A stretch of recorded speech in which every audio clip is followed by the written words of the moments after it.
So today we're going to be taking a look at the Star Wars The Black Series General Grievous Battle Damaged from Star Wars Battlefront 2.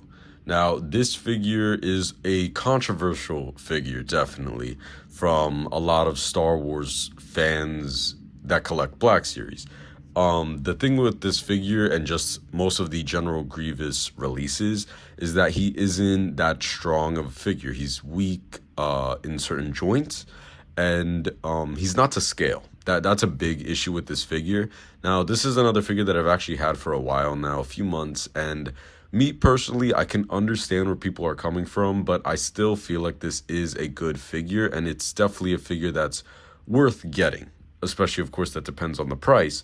But in my opinion, I feel like he is a figure, if you don't have any General Grievous, that is a figure that is worth it. So I'm going to go ahead, we're going to review him, I'm going to give my thoughts, and I'm going to explain why you should get this figure rather than pass it up. So let's get right into it. So you can see right on front, he has the Star Wars The Black Series packaging. This is an older figure, so it's not up to date with the most recent packaging. But of course, it does still have that Black Series logo. You have the nice window where you could see Grievous, his 4 lightsabers, and of course the Gaming Great sticker. Right on top, you have a nice window here that you could put some light to shine on the figure. Of course, I don't know anybody that has used that. I mean, if you're an inbox collector, I guess that's cool, but, you know. Then, of course, on the side, another kind of place to shine some light. Then on the back, you have a nice picture of Grievous with his name right here and a little bit of a bio. He is number 25 in the Gaming Greats Star Wars Battlefront 2 line. And on the side, you get a larger or longer image of the one on the back. And then on the bottom, General Grievous Battle Damaged, Hasbro, Grievous, and some legal information. And there's your barcode. So without further ado, let's get right into it. Let's unbox him and let's see what he's all about. Okay, so here he is out of the packaging, and in my opinion, I think he looks really cool. One thing that I do wish he had was a little bit more detail as far as battle damage detail. Of course, since this figure is supposed to be a battle damaged figure, I wish he would have had a little bit more kind of wear and tear on him, maybe some more paint. I understand this is pretty accurate to the look he has in game, but I still wish they could have done a little bit more to make him look more battle damaged. Of course, before we get into the figure, let's get into these accessories. So he comes with, of course, his 4 lightsabers. You get this nice green lightsaber right here. The hilt is really nice and nicely painted. Lots of detail, lots of color. And that's something that's really good about this figure, is that the hilts are actually painted. In the Black Series, sometimes most of them are painted, but this one, for example, you only really have either 1 or 2 colors, which is like here, the black and silver. But like the last one we saw, they painted that red button. So that is always something to, kind of appreciate. Here you could also see, like, for example, right there, they painted in the button red, another green blade, and then, of course, you get the blue blade right here. So some really nice accessories. I really like having these lightsabers because even if you don't display it with him, it's always just fun to have some extra lightsabers. Like, it's just fun. So, of course, let's take a look at General Grievous himself. Let's take a look at all of this detail. Right at the head, you could see that he has, of course, it's painted in eyes, but he has this mark on his left eye. Of course, if you're looking at it, it's the right, but his left eye.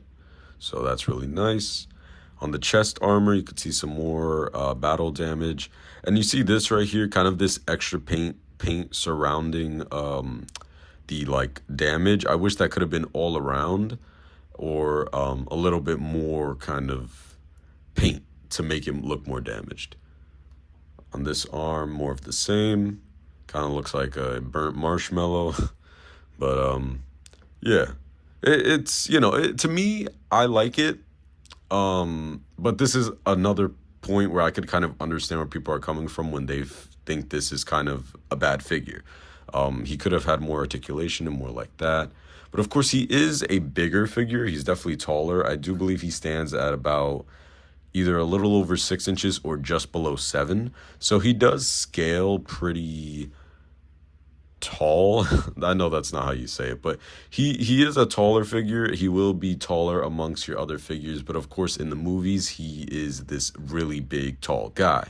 And when you stand him up and he's basically the same height as like a Chewbacca figure, it's like you want him to be this big menacing guy. So that's something that could have been a little bit improved, but let's get into the articulation and then we'll talk more about him. So right at the head, he can look up about that much.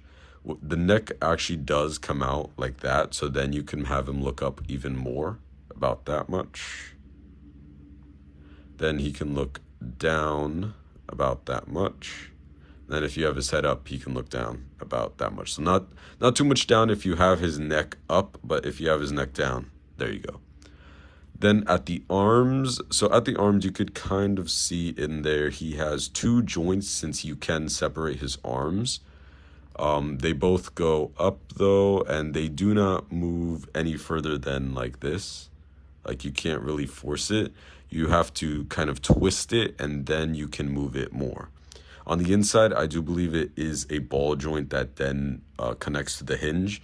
So they can go up about this much, down, and then at the elbows, you can see they kind of have joints right there. So they can go pretty far, definitely more than 90. This one definitely moves more than this one. And then no articulation at the wrist because you could see it has kind of a little peg right there for that other hand. But of course, same thing at the other arm, goes up about that much. You could of course split them, then you get articulation there.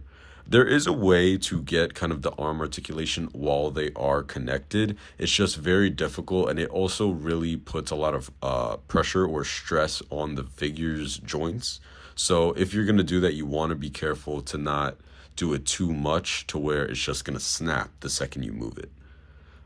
At the waist, I guess that's his waist. I don't know Grievous anatomy, but he can go all the way around about that much. Can not really go up too much or down too much, but that's okay. And then at the leg, he can go up all the way. Let's focus that. Go up all the way. And then at the knee, they are double jointed, so again, he can go that much. Then of course, Grievous has his Grievous feet, which is kind of like a dog's foot or, you know, an animal. So he has articulation at the joint. I don't know what that is, his ankle, but he has articulation there, and then the foot can go in and out, and it does have a little bit of a swivel, a little bit, very little. Then same thing at the other side, he can go up about that much. His knee can bend that much, and then his foot goes up, down, and then the actual foot goes like that. So not the best articulation. Of course, the legs, you get a lot. But the issue, sorry, let me just focus the camera for you. The issue really is in his arm articulation that really brings this figure down. Of course, it's Grievous. You're going to want him displayed with all 4 lightsabers, or you just want him to look cool on the shelf. Of course, he's a giant robot. You know, you have to have him look cool. And that's the issue with him, is that because of the limited articulation, because of his smaller size, when you put him on the shelf, he really doesn't stand out that much, and he really looks just like a droid.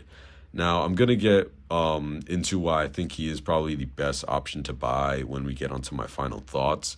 But just like thinking of him just as a figure rather than General Grievous or anything else, just as an action figure, he isn't great, which is the downside. But yeah, other than that, let's go ahead and let's get into some comparisons. And I'll show you how he scales with some other figures so you can kind of get an idea of how not tall he is. So let's get right into that. Okay, so here he is with the NECA Halloween Kills Michael Myers, the Marvel Legends Spider-Man Miles Morales, the Star Wars The Black Series Stormtrooper, and the NECA Holiday Chucky figure. I decided not to post him because I really wanted to show you the actual scale of this figure, since that is probably the main concern of him. And you could see he is taller than most figures, especially like Hasbro figures, so Marvel Legends or Black Series.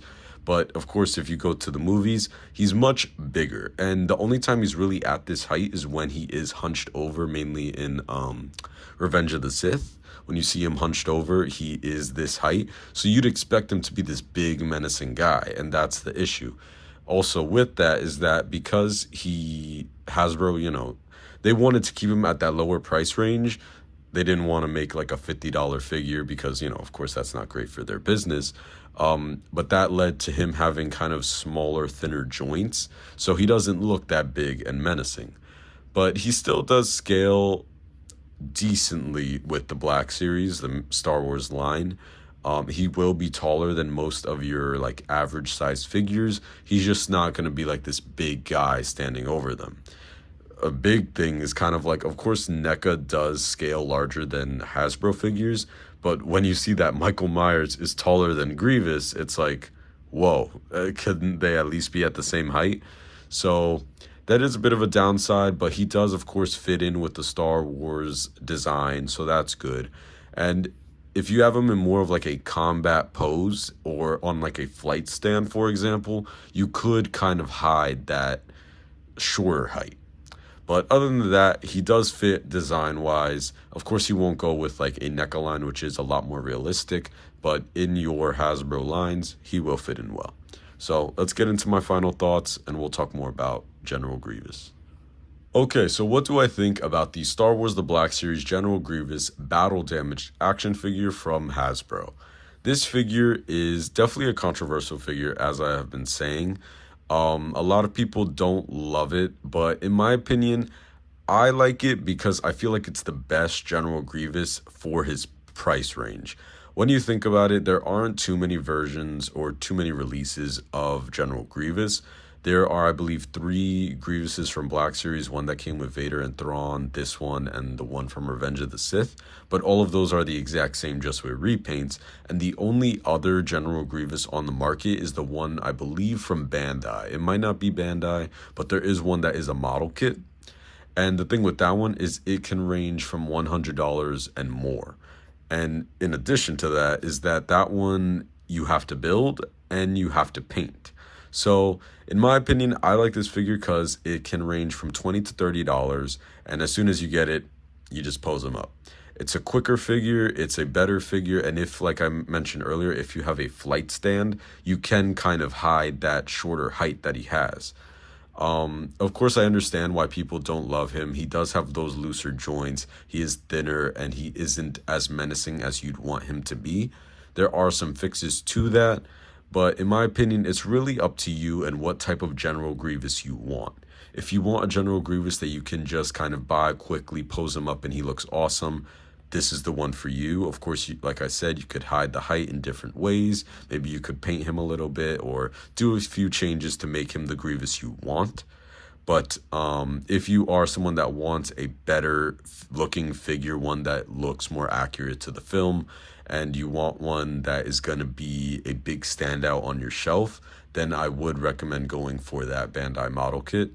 But yeah, I personally like him, but it's up to you. What do you think? Let me know in the comments if you have this figure, what you think about him. And yeah, thanks for watching, and I'll see you next time.